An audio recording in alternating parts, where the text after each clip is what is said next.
De retour en direct dans Y'a plus qu'à. Merci d'être avec nous ce vendredi soir. Moi, ça me fait plaisir quand vous êtes là. Vraiment, vraiment. Allez, on continue de parler avec des artistes. J'ai deux groupes, deux entités, parce qu'il y en a un, c'est un groupe, il y en a un, c'est un tout seul. Voilà, mais tout va bien. C'est Yo, bonsoir, je commence par vous. Salut. Bienvenue sur le plateau de Y'a plus qu'à. Juste en face, c'est le groupe. Ils sont venus en masse. Voilà, ils sont trois. Damien, Maxime, Pierre pour Azeil. Welcome back sur le plateau, parce que vous avez déjà découvert un petit peu il y a quelques temps. C'était au tout début, de cette formation. Notre première date, je crois. Ouais, donc c'était vraiment au début de cette formation. Ouais, c'était Gaëtan, le violoniste, on était venu. Elle est là, elle existe toujours, elle suit sa route. Vous nous la représentez un petit peu en quelques mots? Donc Azeil, c'est un groupe de 5 musiciens. Donc Pierre, qui est à ma droite, donc contrebassiste. Damien, qui est à ma gauche, qui est batteur. On a aussi Gaëtan, qui est au violon, et Daniela, qui est à la harpe, et moi, du coup, à la guitare et au chant. Et là, rien que, voilà, si vous n'aviez pas rencontré Azeil la première fois dans Y'a plus qu'à, avec les instruments que vous venez de nous citer, on voit déjà qu'on est dans une composition assez atypique pour le coup, d'emblée. Oui, un peu original, effectivement, ouais. Alors, c'est quoi l'idée de ce projet? L'idée, c'est de faire un groupe un peu acoustique, un groupe rock, avec une ambiance de cordes, principalement. Ouais, qu'apporte la contrebasse, par exemple? Qu'apporte la harpe? Ouais, c'est contrebassiste, pareil. Pas grand-chose, en fait. Rien, ça sert à rien, bah oui. Pour le style, en fait. Non, si, on fait de la musique tous les 5, en fait. Il n'y a pas vraiment de style, en fait. Enfin, on fait la musique qui nous ressemble, il n'y a pas vraiment d'étiquette à coller. Enfin, non, sans forcément donner une étiquette, mais par exemple, quel est le vous? Parce qu'on parle un peu de rock, et la contrebasse, a priori, quand on commence à contrebasse, on n'imagine pas forcément être dans un groupe de rock, par exemple. Comment on l'utilise dans une formation comme Azeil, la contrebasse? avec les mains. Oui. Il est taquin, mais attention parce que j'ai du retour, hein, donc ça va venir, hein, attention. Non, mais comme une basse très... Alors avec les mains c'est une info déjà, parce qu'on n'est pas obligé d'utiliser la contrebasse avec les mains uniquement déjà, pour le coup, donc pas à l'archer, à la main. Ouais, à la main. Ça vient remplacer une basse, ça vient dans l'esprit, ça vient... un peu, mais en fait dans l'idée, vraiment le but c'était d'avoir des instruments essentiellement donc à cordes, et puis de faire sonner ça comme un espèce de petit orchestre en fait, quoi. C'était un peu ça l'idée. Et puis en travaillant un peu au fur et à mesure, voilà, ça donne une espèce de tambouille un peu rock, un peu classique, un peu musique du monde, un peu. Enfin voilà, il y a plein d'influences assez différentes finalement qu'apporte chaque musicien et chaque instrument dans le projet, quoi. Avec des textes, hein? Avec un petit peu de texte, ouais. Il y a moitié de chansons, moitié de musique, ouais. Moitié de chansons purement instrumentales et un peu de texte. Alors les textes nous parlent de quoi du coup? Les textes sont souvent imagés. C'est pas vraiment des histoires, quoi. C'est pas d'histoire. Mais venez voir. En français, en anglais. Faut venir voir. Ah bah oui, vous êtes là sur le plateau, alors Maxime. Le 28 janvier. C'est ce qu'on est. On est là pour dire aux gens, mais faut leur donner envie d'aller voir, justement. C'est pour ça qu'on découvre un tout petit peu le voile. Le batteur là-dedans, comment il s'en sort avec toutes ces cordes? Bien. C'est dur, hein. C'est dur, mais ça va. Non, super. Moi, c'est la première fois que je joue avec une harpe, par exemple. Et oui, parce que l'extérieur, on se dit quand même, voilà, mener tous ces instruments, voilà, dans une formation un peu rock, c'est pas forcément évident. Et vous, du coup, c'est pas facile. Plus doux peut-être, non, dans votre jeu par rapport à... Pas forcément, non. Non, pas forcément. Mais c'est ça qui est intéressant, dites-nous, justement.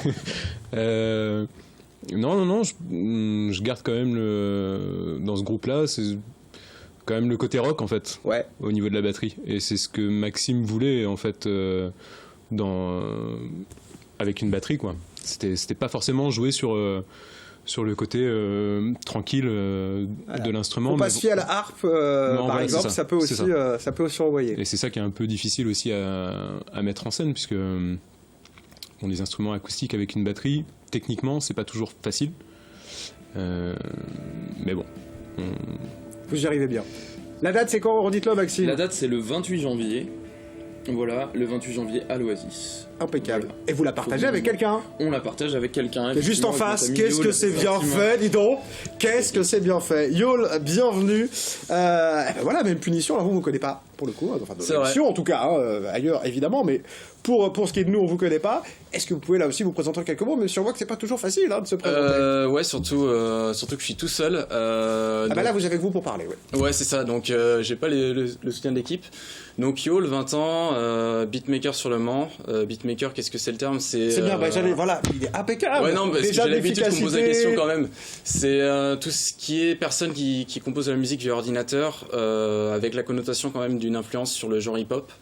Majoritairement, sauf que je me cantonne pas au hip-hop, j'essaie d'apporter des influences d'un peu partout.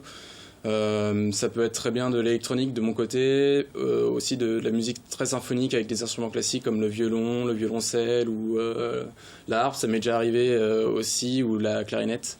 Des choses comme ça, et essayer de faire un mélange de tous les genres musicaux que j'apprécie et d'en faire une musique à ma sauce. Alors comment on fait de la scène quand on fait cette musique par ordinateur, justement? On se pose un peu la question. Alors d'un côté on a les mecs qui font juste qui branlent rien, ça il y en a, mais c'est pas votre cas. Qu'est-ce que vous faites vous sur scène pour créer cette musique synthétique, si je puis dire, en partie? Ce qui est intéressant avec la musique électronique, c'est qu'on a vraiment 1000 façons de la jouer. Chaque musicien a sa version, sa façon de l'interpréter.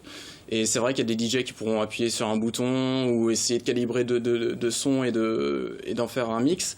Moi, personnellement, je prends le parti d'avoir des claviers, d'avoir des boîtes à rythme et des effets, et d'essayer d'avoir une approche de musicien sur mes morceaux en jouant les mélodies, en jouant les rythmes et en essayant d'avoir le plus d'interaction possible avec le public. Est-ce qu'il y a un peu un pro qu'on pourra avoir dans du jazz, ou c'est des choses qui sont très... On vous découvre en même temps qu'on parle. Est-ce que c'est des choses... très ordonné, très écrite, vous savez à quel moment vous allez le faire, enfin un peu comme un pianiste qui va faire une sonate de Beethoven où voilà, il a son... Il sait ce qu'il doit faire, ou est-ce que du coup il y a une part d'instinct et de moment? C'est un mélange des deux, parce que c'est vrai que je suis seul et je veux pas faire le travail d'un groupe entier, ce qui fait que j'ai déjà une séquence qui est préétablie, et sur ces séquences je me permets de pouvoir jouer des instruments, de pouvoir passer d'un instrument à l'autre, et ça me permet aussi de pouvoir improviser sur ces parties-là et d'innover un peu de temps à autre. Ça me permet aussi de me planter, ce qui est bien et pas bien, parce que de là on est la créativité. Mais oui, c'est ça en gros, c'est une partie préétablie pour pouvoir me libérer derrière et avoir vraiment une approche de musicien.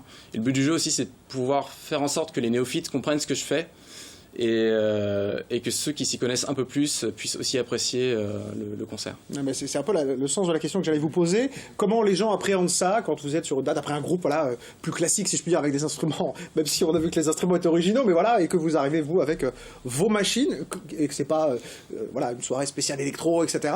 Comment les gens le perçoivent du coup dans un concert classique, si je puis dire? Dans un sens, après, je fais pas de la musique qui sonne comme de la musique électronique, donc déjà ça permet de pas faire fuir dès le début les gens qui sont un peu réticents à ça, et je fais en sorte d'incliner tous mes instruments et de montrer bien ce que je fais de façon détaillée pour que les gens puissent comprendre ce que je fais. Vous n'avez pas de petite caméra là au-dessus là pour qu'on puisse voir là? Faut faire non, ça. Non, j'ai pas de petite caméra encore. J'y avais pensé, mais bon, ça c'est chiant parce que s'il y a une caméra, faut un écran, c'est le bordel. C'est ça, mais bon, ça demande de gérer le son. Quand on a vu le petit extrait tout à l'heure, on a envie de vous voir un peu en même temps. Oui, c'était la fois où j'avais eu un instrument que je convoitais depuis très longtemps. Du coup, j'étais très content. J'ai filmé ça absolument.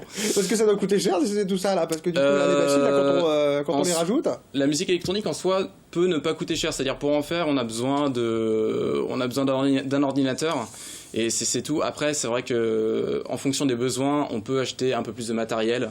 Mais non, pour se lancer, ça sert à rien d'acheter très cher de matériel. Il n'y a pas besoin de beaucoup de grand chose. Et on en parlait au début, vous êtes seul, mais justement, oui. Comment vous vivez cette solitude artistique, si je puis dire? À quel moment vous partagez avec les autres? Parce que l'artistique, c'est, je pense que vous ne me contredirez pas, c'est aussi la rencontre. Alors, vous, à quel moment vous les avez, ces rencontres? Si c'est pas dans votre groupe même? Ces rencontres, je les ai surtout en fin de concert, où j'aime bien aller voir les gens, leur parler et parler un peu plus du processus de création et de live. Donc avec votre audience directement, avec les gens qui vous ont entendu. Ou alors essayer aussi par les prises de parole au micro, même si je suis très timide sur scène, donc j'ai un peu de mal.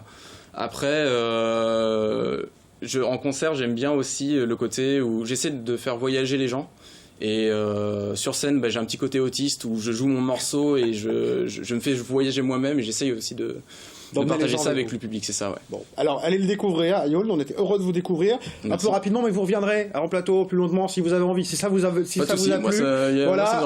Nous faire pourquoi pas quelque chose directement sur le plateau et qu'on continue de vous découvrir un peu plus. En tout cas, là, on voulait parler de cette date le 28 janvier à l'Oasis, une belle date. Donc allez écouter Azeil et Yaul. Merci messieurs d'être venus ce soir une nouvelle fois sur le plateau, et pour la première fois pour vous Yaul, c'était un plaisir. Merci. Nous on continue de découvrir un autre artiste qui est jamais venu sur ce plateau. Bah oui, il y en a qui viennent, mais il y en a qui ne sont encore jamais venus. On a de la chance, il y a tellement d'artistes talentueux en Sarthe. C'est Jus qui arrive dans un instant, et puis il y aura aussi l'agenda de Céline pour avoir toutes les bonnes dates de concert. À tout de suite.